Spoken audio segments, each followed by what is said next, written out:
আসসালামু আলাইকুম রহমতুল্লাহি বরকাতু।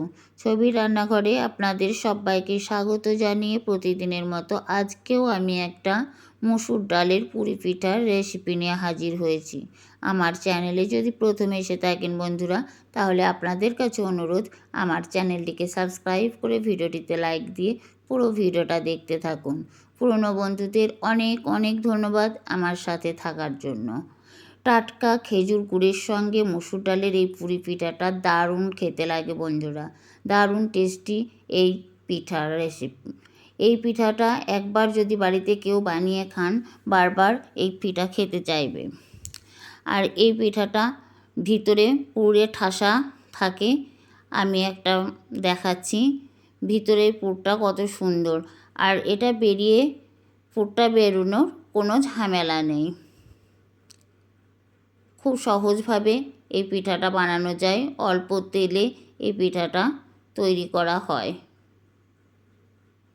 এই দেখুন বন্ধুরা, কত সুন্দর ভিতরে মসুর ডালের পুর ভরা, দারুণ টেস্টি। চলুন কিভাবে বানাই এই রেসিপিটা আপনাদের সঙ্গে শেয়ার করব। রেসিপিটা বানানোর জন্য এখানে আমি 1 কাপ শুকনো চালের গুঁড়ো নিয়েছি, আতপ চালের গুঁড়ো এটা, আর নিয়েছি মসুর ডাল।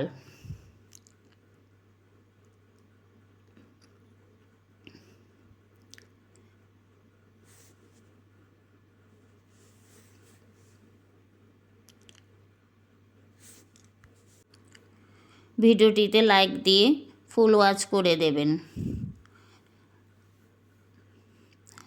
রেসিপিটা বানানোর জন্য আমি একটা কড়াইয়ে এখানে 2 কাপের থেকে বেশি জল দেব, 2 কাপ আর হাফ কাপ জল দেব, যেহেতু আমি এই কাপে 1 কাপ শুকনো চালের গুঁড়ো নিয়েছি।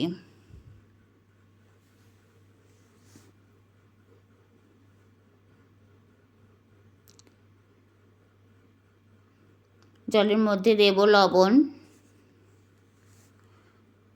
হলুদ গুঁড়ো, তারপর দিয়েছি লবণ।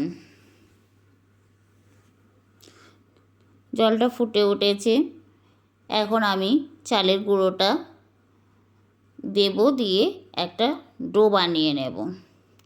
চালের গুঁড়োটা দিয়ে গ্যাসের ফ্লেমটা লো ফ্লেমে রেখে আমি একটা শক্ত ডো বানিয়ে নেব। শক্ত বলতে খুব শক্ত নয়, যেভাবে আমরা রুটি বানাই সেরকমই একটা ডো বানিয়ে নিতে হবে। আর দেখুন কত সুন্দর হয়ে গেছে। এটা আমি একটা থালার মধ্যে তুলে নেব। এখন গ্যাসের আঁচটা বন্ধ করে দিয়েছি।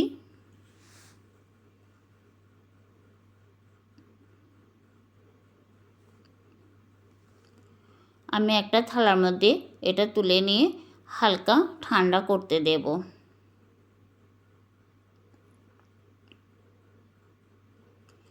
খুব ঠান্ডা হলে হবে না, হালকা ঠান্ডা অবস্থায় এটা হাতে করে ম্যাশ করে নিতে হবে। মসুর ডালটা সেদ্ধ করার জন্য আমি গ্যাসে একটা কুকার বসিয়েছি, আর কুকারে জল দিয়েছি, তাড়াতাড়ি সেদ্ধ হয়ে যাবে। আপনারা চাইলে কড়াইয়ের মধ্যেও মসুর ডালটা সেদ্ধ করে নিতে পারেন। আমি এখন মসুর ডালটা ধুয়ে পরিষ্কার করে কুকারের মধ্যে দিয়ে হলুদ গুঁড়ো দিয়েছি 1 চামচ, জিরে গুঁড়ো 1 চামচ, ধনে গুঁড়ো দিয়ে কুকারটা বন্ধ করে 2টো সিটি বাজিয়ে নেব।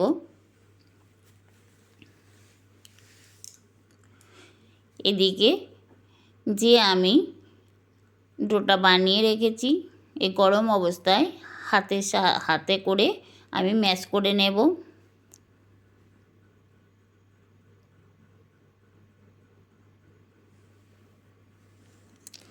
খুব ঠান্ডা হয়ে গেলে কিন্তু হবে না। এটা এখন আমি রেস্টে রেখে দেব একটু ঠান্ডা, এরপর কিন্তু এটা ঠান্ডা করে নেব। এদিকে মসুর ডালটা আমার সেদ্ধ হয়ে গেছে। মসুর ডালটা একটু লবণ আর ধনেপাতা দিয়ে একবার একটু জাল করে নেব। ঠিক এইভাবে সেদ্ধ করতে হবে, এর থেকে নরম হলে হবে না।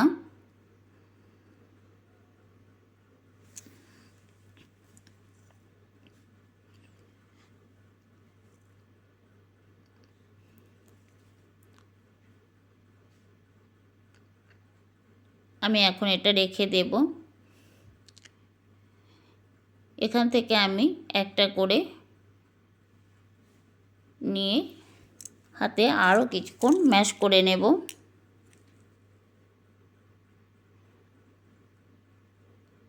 ডোটা যত ভালো ম্যাশ করব তত পিঠাগুলো নরম হবে।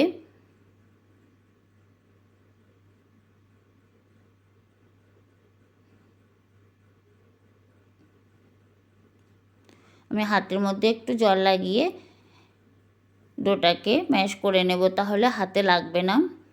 এখন ছোট ছোট করে লেচি কেটে নেব। সব লেচিগুলো রেখে একটা একটা লেচি নিয়ে এইভাবে গোল শেপ দিয়ে নেব।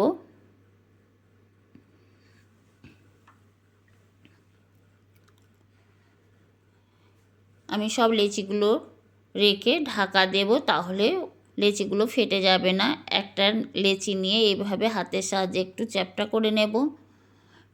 পিঠের মধ্যে চালের গুঁড়ো ছড়িয়ে বেলে নেব। রুটিটা এইভাবে পাতলা করে বেলতে হবে, মোটা করে বেললে হবে না।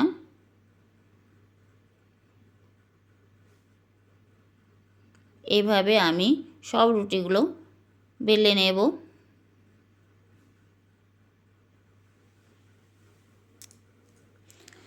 আমি কিছুটা রুটি বেলে নিয়েছি। এখানে যেদিকে বেলেছি উল্টো দিকে আমি মসুর ডালের পুরটা ভালোভাবে লাগিয়ে দেব এইভাবে। এখন এর উপরে আর একটা রুটি দেব। যেহেতু রুটিগুলো পাতলা আছে, দেখি বুঝতে পারা যাচ্ছে ভিতরে ধনে পাতাগুলো সবুজ সবুজ বুঝতে পারা যাচ্ছে।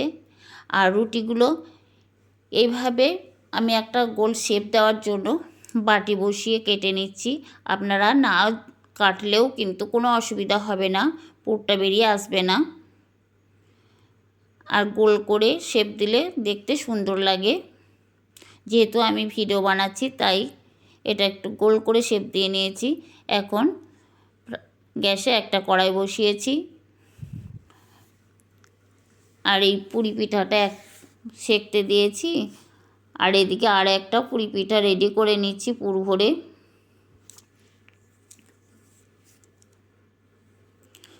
ঠিক একই প্রসেসে আমি আর একটা পুরি পিঠা রেডি করে নিয়েছি।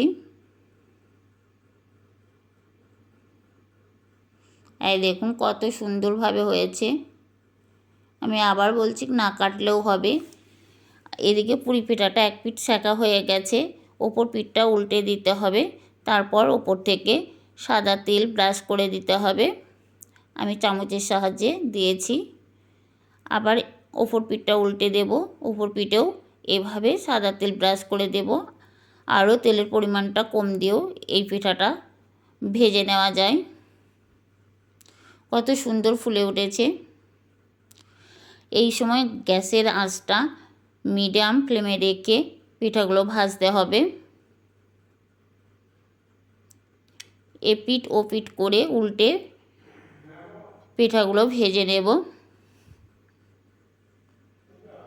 আমার একটা পিঠা ভাজা হয়ে গেছে, ওইদিকে আর একটা পিঠা দিয়েছি আর ওপর দিকে আর একটা পিঠা রেডি করছি। ঠিক এইভাবে পিঠাগুলো রেডি করে নিতে হবে। পিঠাগুলো খুবই পাতলা হয়েছে। উল্টে দেব, ওপর দিয়ে তেল ব্রাশ করে দেব। ওপর পিঠটাও উল্টে দেব। এই পিঠটাও হালকা ভাজার পর উল্টে আবার তেল ব্রাশ করে দিয়েছি। ঠিক এইভাবে সব পিঠাগুলোই আমি ভেজে নেব। কত সুন্দরভাবে পিঠাগুলো আমার হয়েছে দেখুন বন্ধুরা। টাটকা খেজুর গুড় দিয়ে এই পিঠাটা খেতে দারুণ লাগে। একবার হলেও বাড়িতে বানিয়ে দেখবেন আর কমেন্ট করে জানাবেন আমার এই রেসিপিটা কেমন লেগেছে। ভালো লাগলে লাইক কমেন্ট শেয়ার করবেন। আবার দেখা হবে পরের ভিডিওতে। আল্লাহ হাফেজ।